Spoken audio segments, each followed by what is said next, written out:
우리 옆에 있는 분들과 인사하시겠습니다. 성령께서 함께 하십니다. 인사하시겠습니다. 함께 말씀을 나누도록 하겠습니다. 오늘 말씀은요, 요한복음 12장 24절에서 26절까지 있는 말씀입니다. 요한복음 12장 24절에서 26절까지 있는 말씀 함께 나누도록 하겠습니다.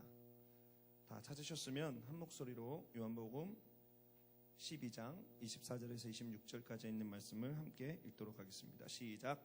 내가 진실로 진실로 너희에게 이르노니 한 알의 밀이 땅에 떨어져 죽지 아니하면 한 알 그대로 있고 죽으면 많은 열매를 맺느니라. 자기의 생명을 사랑하는 자는 잃어버릴 것이요 이 세상에서 자기의 생명을 미워하는 자는 영생하도록 보존하리라. 사람이 나를 섬기려면 나를 따르라. 나에 있는 곳에 나를 섬기는 자도 거기 있으리니 사람이 나를 섬기면 내 아버지께서 그를 귀히 여기시리라. 아멘. 하나님께서 오늘 주신 이 말씀을 중심으로 해서 한 알의 밀이 땅에 떨어져 죽지 아니하면 이라는 제목으로 함께 말씀을 나누도록 하겠습니다. 그런데 최근에 왜 하나님께서 이 카리스 선교회 설교를 할 때마다 이런 무시무시한 본문들을 주시는지 모르겠습니다. 저는 사실 굉장히 이 무시무시한 본문을 주기보다는 좀 평안을 얘기하는 편인데 최근에 왜 하나님께서 제가 설교만 하려고 하면 이런 본문들을 저에게 감동으로 주시는지 모르겠습니다. 그런데 하나님께서 우리 카리스 선교회 형제자매들을 정말로 사랑하시는 것 같습니다.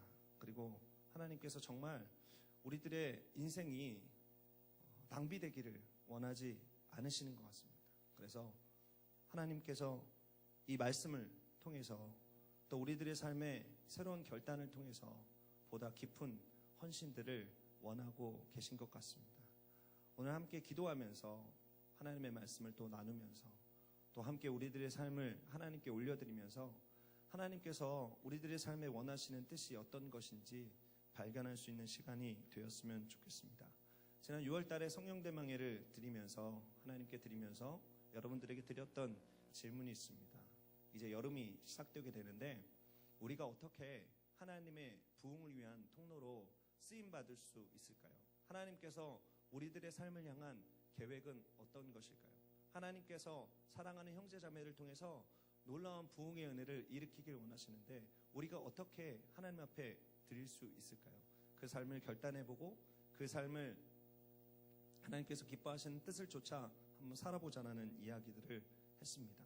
여러분 나름대로 해답을 찾으셨나요? 여러분 올 여름을 어떻게 보내셨습니까? 올 여름에 하나님께서 일으키실 놀라운 부흥을 어떻게 준비하셨습니까?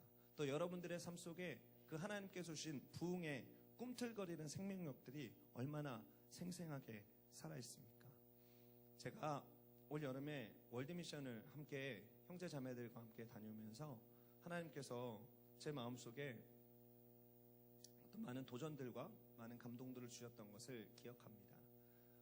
티벳에서 사역을 하고 있을 때 일이었습니다. 마침 그때가 금요일이어서 우리 회장단의 형제자매들과 함께 금요일날 그때 이제 밤거리를 이렇게 걷고 있었는데 저희가 이제 문자를 하나 받았습니다. 카리스 철회배 인원이 몇 명입니다. 라는 얘기들을 받았습니다. 제가 그 문자를 받고 많은 생각을 했습니다. 저희 카리스 선교회 평상시 철야 드리는 예배 인원이 380명 정도 됩니다. 적을 때 그리고 많을 때는 한 420명 정도. 그래서 380에서 420을 왔다 갔다 하는데 그날 8월 첫째 주 금요일이었었는데 그날 우리 카리스 선교회 철야 예배 인원이 몇 명이었었냐면 280명대였습니다. 그러니까 100명이 없는 거죠. 그래서 옆에 있던 회장님에게 제가 물었습니다. 회장님 100명 어디 갔을까요? 그랬더니 목사님 선교 나갔죠. 그래서 선교 나갔구나. 왜냐하면 그때 회장단도 10명이 선교를 나갔고 우리 이마누엘 교구도 그때 RK로 한 40명 정도가 나갔으니까 벌써 우리만 해도 50명이고 다른 데 다 하면 100명은 나갔겠구나 라는 생각이 들었어요. 그럼에도 불구하고 제 마음의 허전함을 숨길 수가 없었습니다. 주님, 우리는 왜 이런 일들이 계속 반복되게 될까요? 제 마음의 속상함을 우리 회장님이 알았는지 저를 위로를 해주더라고요. 목사님, 선교 때는 다 그렇지 않습니까? 그렇죠. 그렇게 나누면서 밤거리를 이렇게 걸어가는데 제 마음속에 그런 생각이 좀 들었어요. 우리 사랑하는 형제자매들과 함께 좀 나누고 싶습니다. 언제까지 라는 생각이 개인적으로 들었습니다. 저는 몇몇 형제자매들하고 나눴지만 여의도 순복음교회 청년국이 생길 때부터 지금까지 계속 청년으로도 있었고 교육자로도 있었고 리더로도 있었고 지금까지 계속 지내왔어요. 제가 그 청년부에서 열심히 활동할 때 리바이벌 코리아가 시작됐었고요. 제가 또 청년부에서 열심히 활동할 때 월드미션이 당시는 한 50명, 60명 막 이렇게 가던 인원들이 계속 폭발적으로 늘어나기 시작했습니다. 제가 우리 카리스 선교회 철야 예배 인원이 선교 때문에 많이 참석하지 못했다는 얘기를 들으면서 밤거리를 걸어가는데 제 마음속에 이런 생각이 들었어요. 월드미션하고 리바이벌 코리아를 갔다가 오면 영혼에 대한 사랑이, 영혼에 대한 그 어떤 소중함과 간절함이 막 늘어나야 되는 것이 정상 아닌가. 대한민국을 품고 세계 열방의 잃어버린 민족들을 품고 돌아오면 늘어나야 되는 것이 정상이 아닌가. 선교 시즌에 철야 예배 인원이 줄어든다는 것은 어떻게 보면 당연할 수 있지만 줄어드는 처음의 시점이 우리가 생각한 것보다 어떤 선교의 열매들, 부흥의 열매들을 우리가 거두지 못하고 있다는 생각이 들었어요. 비근한 예로 월드미션과 리바이벌 코리아를 시작하기 전에 3월달, 4월달에 대학 청년국의 철야 예배 인원이 월드미션을 끝나고 난 다음에 9월달, 10월달에 있는 예배 인원보다 결코 3월달, 4월달에 있는 예배 인원이 훨씬 많은 거죠. 그러니까 9월달, 10월달에 월드미션과 리바이벌 코리아를 갔다 오면 영혼에 대한 사랑이 늘어나고 영혼을 돌봐야겠다는 생각들이 늘어나고 복음을 증거해야겠다는 생각이 늘어나야 됨에도 불구하고 9월달, 10월달에는 많은 영혼들이 오히려 예배를 참석하지 않고 있다는 사실이에요.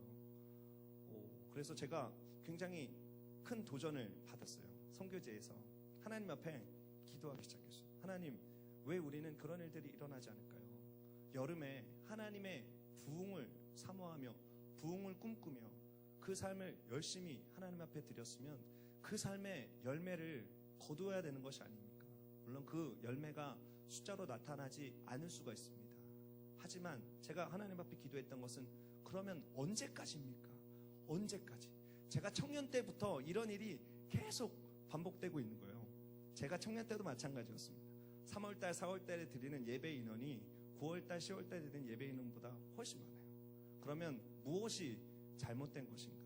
어디에서부터 우리가 무언가를 새롭게 결단해야 되는가라는 생각을 한번 해보게 되었습니다. 그러면서 제가 한 가지 결론을 내리게 됐어요.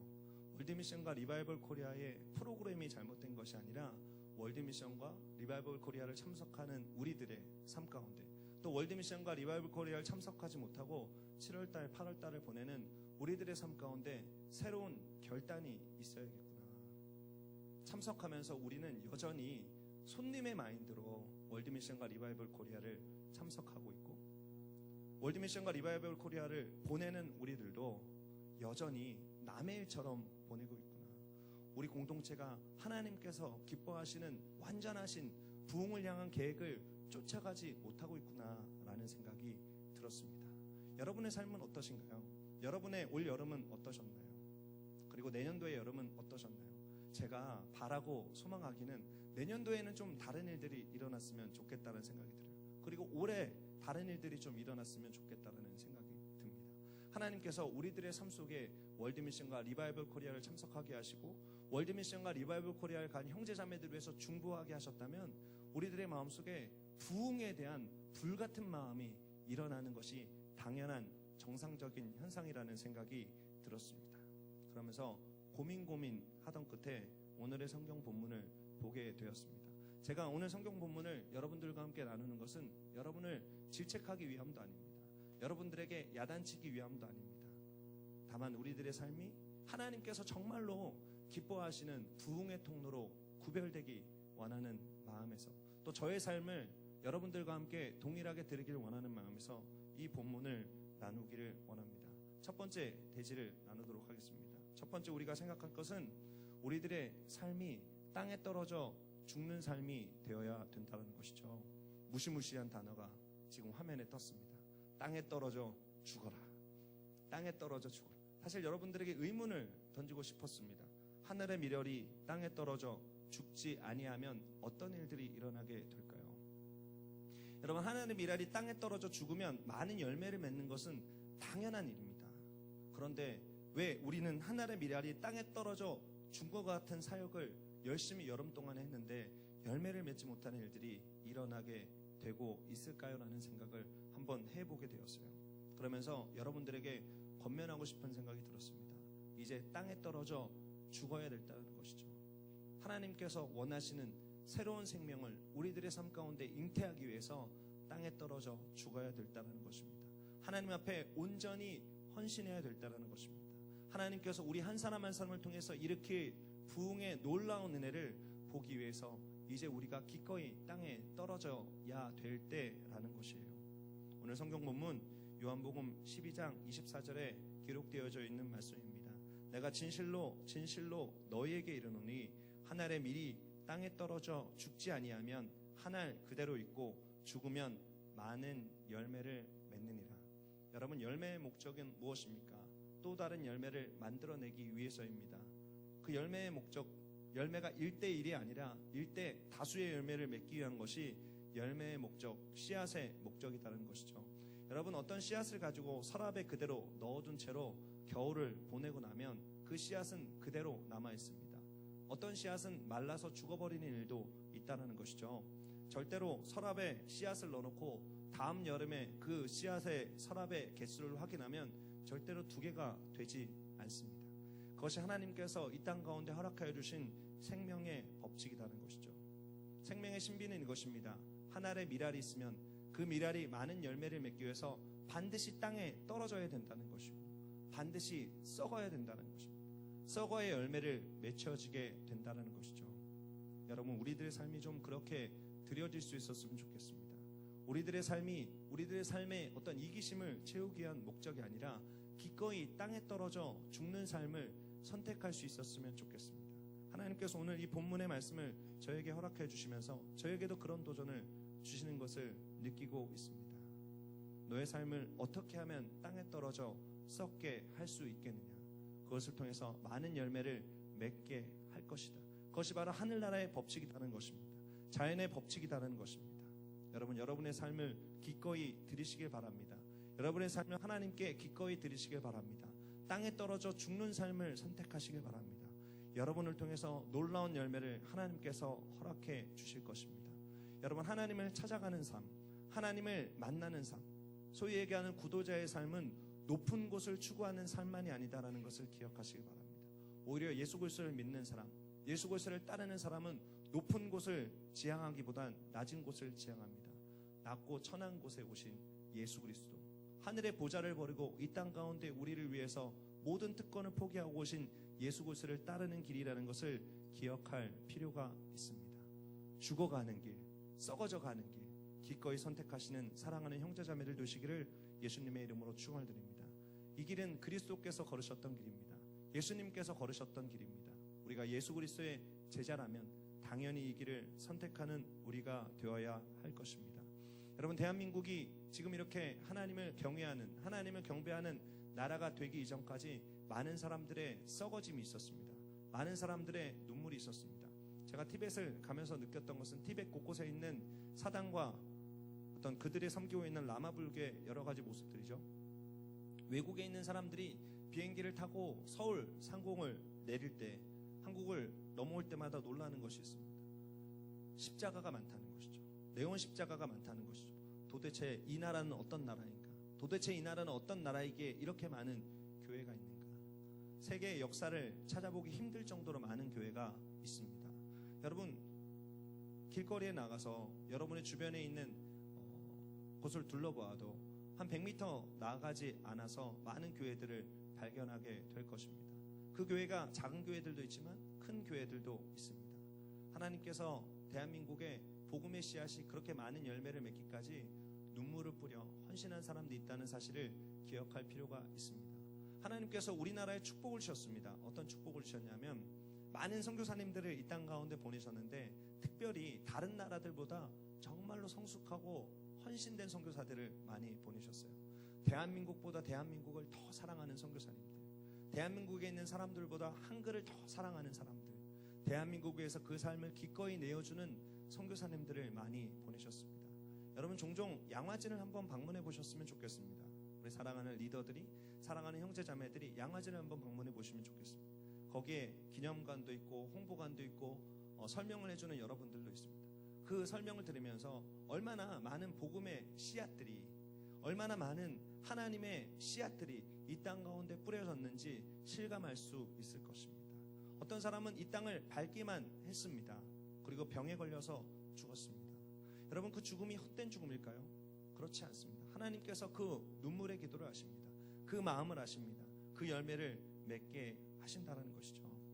하나님께서 이 땅을 위해서 그런 헌신들을 허락하셨다면, 하나님께서 우리들의 삶을 향해 헌신을 요청하실 때, 하나님께서 우리들의 삶을 받으셔서 또 다른 열매를 요청하실 때 우리가 기꺼이 선택해야 될 길들이 있습니다.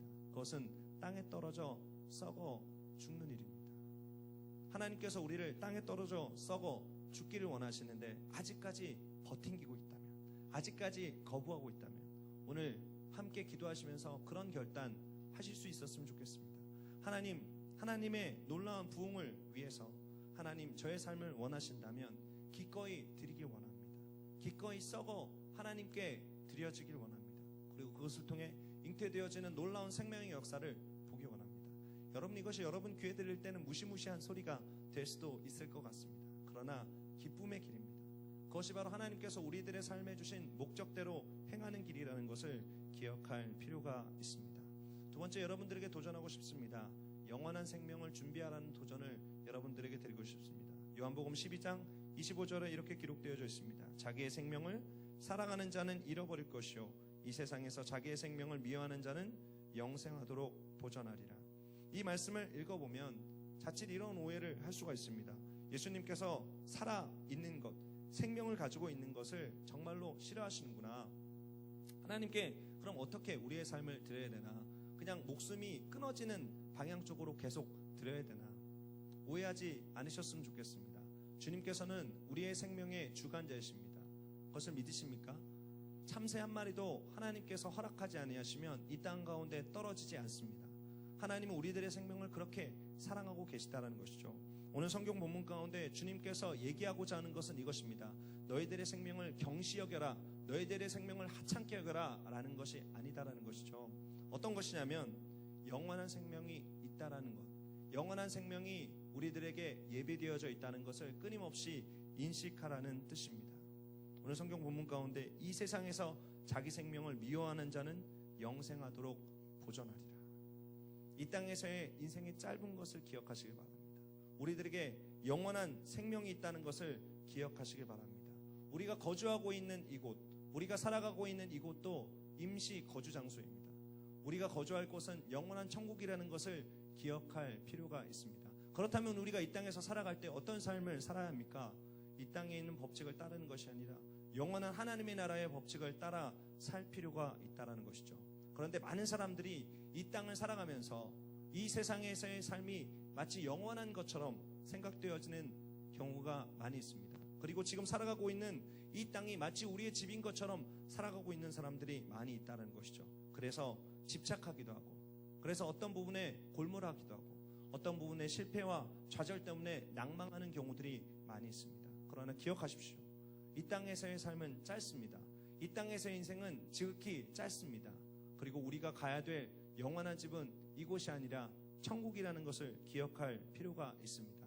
그렇다면 우리의 삶이 어떤 삶을 살아야 합니까? 영원한 시간, 영원한 영생을 준비하는 삶을 살아야 한다는 것이죠.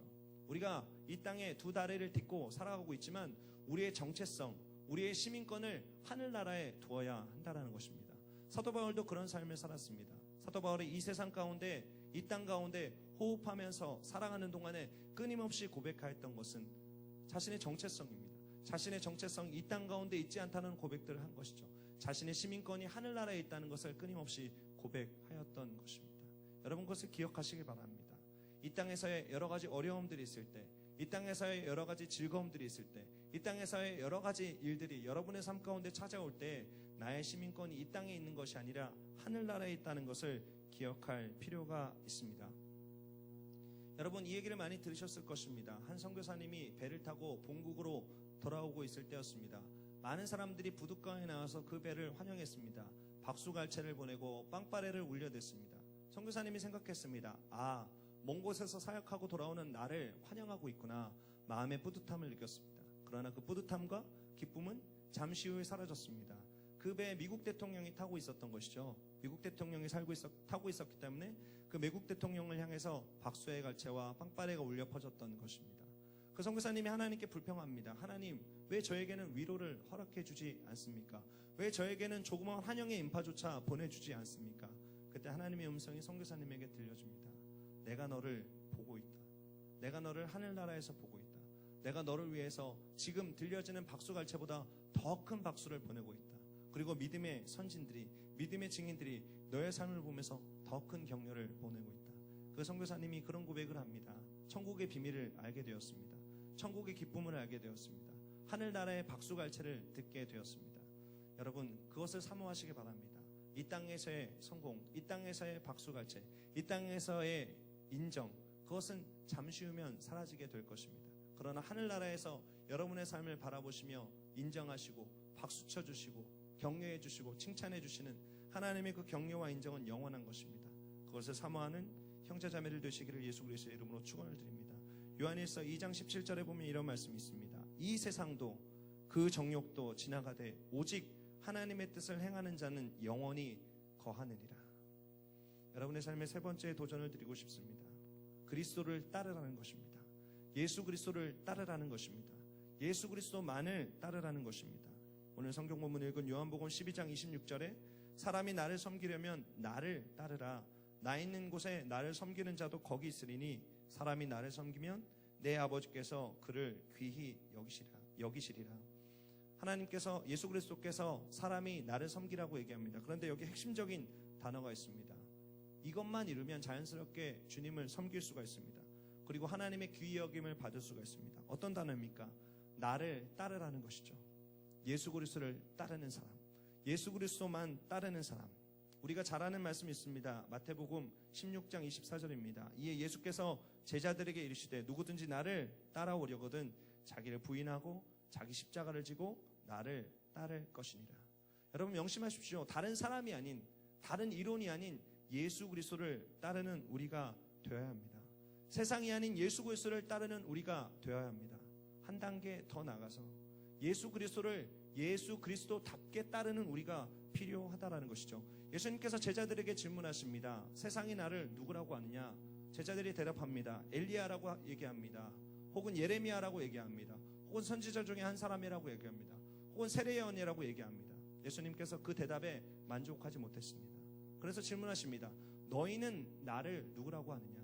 그때 베드로가 대답합니다. 주는 그리스도시요 살아계신 하나님의 아들이시니이다. 그것이 정답이어서 예수님께서 맞았다고 하셨습니다. 그러나 또 다른 의미가 있습니다. 그것은 베드로 개인의 신앙 고백이었기 때문입니다. 주님께서 오늘 여러분들에게 질문하고 계십니다. 너희는 나를 누구라고 하느냐? 옆에 사람이 이야기하고 있는 예수 그리스도, 세상이 얘기하고 있는 예수 그리스도, 세상의 위인전이 얘기하고 있는 정보가 담겨있는 예수 그리스도가 어떤 분이냐고 질문하는 것이 아니라 너희는 나를 누구라고 이야기하고 있느냐라는 질문을 던지고 있다는 사실을 기억할 필요가 있습니다. 여러분, 예수 그리스도를 얼마나 잘 알고 있습니까? 여러분 개인의 구주로 예수 그리스도 어떤 친밀감을 느끼고 있습니까?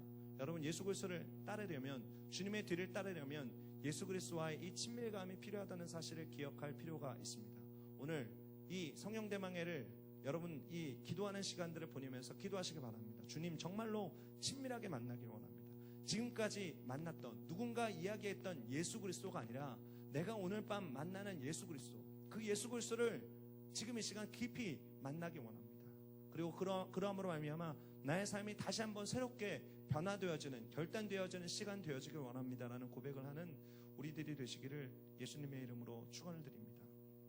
예수님을 따랐던 사람, 예수 그리스도를 쫓는 사람, 그 삶에게 주님께서 약속하신 것이 있습니다. 예수님께서 하셨던 동일한 일들을 할 수 있다는 것입니다. 그리고 더 나아가서 예수 그리스도보다 더 큰 일들을 행하게 될 것이라고 성경은 약속하고 있는 것이죠. 우리를 통해서 하나님의 선한 복음이 증거되게 될 것입니다. 그것을 믿으십니까? 그리고 다른 사람을 제자 삼게 되는 놀라운 일들이 나타나게 될 것입니다. 우리가 손을 얹어 기도할 때 병마의 흑암의 권세들이 떠나가고, 우리가 손을 얹어 기도할 때 귀신 들린 자가 자유함을 얻게 되어지는 놀라운 일들이 나타나게 될 것입니다. 여러분, 이것이 불가능한 일이 아닙니다. 그리스도를 신실하게 따르는 사람, 예수 그리스도를 정말로 사랑하는 사람들에게 주어지는 하나님의 선물이라는 사실을 기억할 필요가 있습니다. 말씀을 마무리하고자 합니다. 진정한 부흥을 꿈꾸었으면 좋겠습니다. 하나님께서 우리들의 삶 가운데 부어주시는 진정한 부흥을 꿈꾸었으면 좋겠습니다. 홀리스피릿 대회를 준비하면서 이런 일들이 있었습니다. 주제를 하나님의 나라로 정했습니다. 하나님의 나라로 정하고 지체들이 하나님의 나라에 대해서 어떻게 생각하는지 알고 싶어졌습니다. 하나님의 나라가 어떤 것이라고 생각하는가? 지체들이 많이 대답을 했습니다. 주로 천국에, 우리가 가게 될 천국에 있는 그림들을 많이 제시하는 것을 보게 되었습니다. 우리가 장차 가게 될 정말로 아름답고 찬란한 그곳. 저는 하지만 그 대답들을 들으면서 뭔가 한 가지 부족하다는 것을 발견하게 되었습니다. 우리 지체들이 천국에 대한, 하나님에 대한 인식이, 하나님의 나라에 대한 인식이 절반밖에 되지 않는구나. 그 절반을 채워주고 싶은 생각이 들었습니다. 여러분, 하나님의 나라는 가시적인 하나님의 나라가 있고 비가시적인 하나님의 나라가 있습니다. 그런데 가시적인 하나님의 나라, 우리가 가게 될, 주님께서 이 땅 가운데 오셔서 우리가 함께 거하게 될 그 가시적인 하나님의 나라는 비가시적인 하나님의 나라가 임한 사람들에게 허락된 나라라는 사실을 기억할 필요가 있습니다. 주님께서 이런 말씀을 주셨습니다. 누가복음 17장 20절과 21절입니다. 바리새인들이 하나님의 나라가 어느 때에 임하니이까 묻거늘 예수께서 대답하여 이르시되 하나님의 나라는 볼 수 있게 임하는 것이 아니요 또 여기 있다 저기 있다고도 못하리니 하나님의 나라는 너희 안에 있느니라. 바리새인들이 똑같은 질문을 우리와 같이 던졌습니다. 하나님의 나라가 어디 있습니까? 하나님의 나라를 가시적으로 보고 싶습니다. 그럴 때 예수님께서 비가시적인 하나님의 나라를 이야기하시는 것이죠. 하나님의 나라는 볼 수 있게 임하는 것이 아니다. 또 여기 있다 저기 있다 장소의 개념이 아니다. 하나님의 나라는 너희 안에 있느니라. 우리 안에 하나님의 나라가 임하면, 우리 안에 하나님의 나라를 소유하고 있으면, 우리 안에 하나님의 나라를 꿈꾸게 되면 가시적인 하나님의 나라는 우리들의 삶 가운데 자연스럽게 임하게 된다는 것이죠. 여러분, 천국의 삶을 경험하기 원하십니까? 여러분, 천국의 그 놀라운 영광을 보기를 원하십니까? 그렇다면 어떤 사람들에게 하나님께서 천국을 허락하실까요? 구원받은 사람에게 허락하십니다. 사모하는 사람에게 허락하십니다. 예비하고 준비하는 사람에게 허락하십니다. 여러분, 천국을 사모하는 사람이라면 땅끝까지 복음 전하는 일들이 마땅한 것입니다. 왜냐하면 예수님께서 땅끝까지 복음이 증거되어질 때 이 땅 가운데 오시겠다고 약속하셨거든요. 가시적인 하나님의 나라를 보고 있다면 우리는 뒷짐지고 있을 수 없습니다. 비가시적인 하나님의 나라를 우리 안에 품고 세계의 열방 가운데, 대한민국 가운데 그리스도의 복음을 듣지 못한 자들에게 나가야 된다는 것이죠. 아직까지 4,000m 이상의 고지에 10,000개의 골짜기에 복음이 증거되어져 있지 않다고 이야기합니다. 세계 여러 곳에 6천여 종족의 미전도 종족이 숨겨져 있다고 얘기합니다. 그 종족에게 복음이 증거되어질 때 예수님께서 오실 것입니다. 주님이 오실 날은 아무도 알지 못합니다. 그러나 우리가 한 가지 아는 것은 주님이 약속하신 대로 세계 모든 곳에 어느 족속이라도 복음을 듣지 못한 족속이 한 족속이라도 없으면 주님께서 이 땅 가운데 오실 것다고 약속하신 것이죠. 우리 안에 비가시적인 하나님의 나라에 대한 사모함이 있으면 가시적인 하나님의 나라가 임하기 위해서 최선의 노력을 하는 것이 바로 우리들의 삶이다라는 것입니다. 여러분, 부흥도 마찬가지입니다. 저도 오랫동안 부흥을 사모했습니다. 주님, 평양의 장대현 교회에서 일어났던 부흥의 역사들을 왜 대한민국 가운데 허락해 주지 않으십니까? 왜 우리 공동체에 허락해 주지 않으십니까? 왜 대학청년국에 허락해 주지 않으십니까? 저는 매주마다 강대상에 올라가서 예배를 드리면서 빈자리를 볼 때마다 안타까운 마음들을 가집니다. 주님, 왜 청년들이 여의도 순복음교회 대학청년국을 떠나고 있나요? 왜 주님께서 저 빈자리를 채워주지 않습니까? 제가 기도할 때 하나님께서 저의 마음속에 그런 마음들을 주십니다. 부흥을 너에서부터 일으키게 될 것이다. 부흥이 너에서부터 시작되게 될 것이다. 현상을 바라보지 않기를 원하는 마음을 저의 마음속에 허락해 주십니다. 여러분들에게도 마찬가지입니다. 여러분 지금까지 알고 있었던 부흥이 여러분들의 삶에 어떻게 찾아오고 있습니까? 많은 사람들이 회개하고 구름대처럼 많은 사람들이 이 교회 가운데 들어오는 것, 우리들의 공동체 가운데 들어오는 것, 그래서 기쁨이 넘치고 하나님의 임재가 넘치는 것을 상상하고 꿈꾸지 않습니까? 그렇다면 어디에서부터 시작될까요? 여러분의 마음속에서부터 시작되게 된다는 것입니다. 부흥에도 하나님의 나라처럼 두 가지의 종류가 있다고 얘기합니다. 마이크로 리바이벌이 있고 매크로 리바이벌이 있다는 것이죠. 마이크로 리바이벌은 작은 리바이벌입니다. 매크로 리바이벌은 우리가 알고 있는 거대한 파도와 같이 일어나는 부흥입니다. 여러분, 마이크로 리바이벌에서부터 매크로 리바이벌이 시작되게 됩니다. 그렇다면 마이크로 리바이벌은 어디에서 시작되게 될까요? 우리들의 심령 가운데 시작되게 된다는 거예요. 우리 한 사람 한 사람이 부흥의 통로로 쓰임받게 될 때 우리를 통해 거대한 파도가 일어나게 된다는 것입니다. 다시 카리스 성교회가 시작했으면 좋겠습니다. 하나님께서 부어주시는 부흥을 꿈꾸면서, 하나님께서 부어주시는 놀라운 영광을 꿈꾸면서 우리들의 마음속에 하나님, 뜨거운 하나님의 열정과 하나님의 사랑을 일으켜 주시옵소서. 지금까지 맛보지 못했던 부흥의 놀라운 영광들을 나의 심령에서부터 시작될 수 있도록 역사하여 주시옵소서. 그렇다면 우리들의 삶을 어떻게 드려야 되겠습니까? 우리들의 삶을 어떻게 결단해야 되겠습니까? 오늘 성경 본문의 말씀을 기억하시기 바랍니다.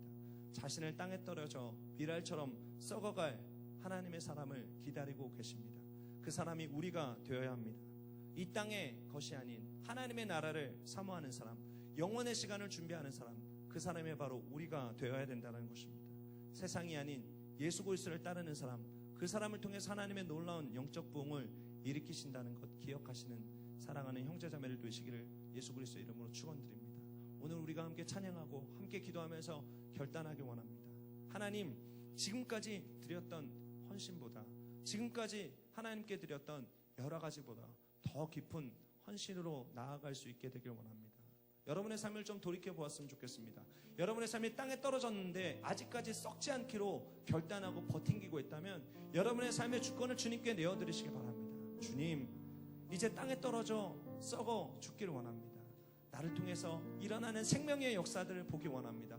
헌신하기 원합니다. 희생하기 원합니다. 지금보다 더 깊은, 지금보다 더 하나님께서 원하시는 헌신의 방향으로 나아가기 원합니다. 주님, 나의 삶이 허비되지 않도록 인도하여 주시옵소서.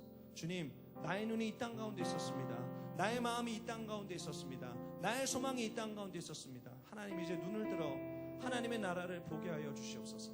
하늘나라의 소망을 갖게 하여 주옵소서. 나의 마음을 그렇게 드릴 수 있도록 도와주시옵소서. 나의 소망을 하늘나라에 두게 하여 주시옵소서. 주님, 세상을 쫓았던 것을 회개합니다. 그리스도만 쫓게 하여 주옵소서. 예수 그리스도만 쫓게 하여 주옵소서. 생명의 근원이신, 길이요 진리요 생명 되신 예수 그리스도만을 쫓게 하여 주시옵소서. 우리 이렇게 함께 기도할 수 있었으면 좋겠습니다. 오늘 함께 기도할 때는 이곳 가운데 나오지 않고 우리가 처음에 카리스 성교회로 1년 전에 모였었던 것처럼 공동체가 함께 기도했으면 좋겠습니다. 우리 공동체 가운데 하나님께서 원하시는 분명한 뜻이 있다는 생각이 듭니다. 여러분, 저 끝에서부터 저 끝까지 여유로운 공간이 있습니다. 우리 교육자님들께서 좀 도와주셨으면 좋겠는데요. 우리 그때 기도했던 것처럼 우리 형제자매들이 원을 좀 만들고 함께 손을 잡고 기도했으면 좋겠습니다. 하나님, 나에게만 부흥이 나의 교구의 형제자매들에게 흘러 들어가기 원합니다. 나에게만 성령의 역사가 우리 사랑하는 형제자매들에게 흘러 들어가기 원합니다. 우리 미랄이라는 찬양을 함께 드리면서 우리 함께 기도할 준비를 했으면 좋겠습니다.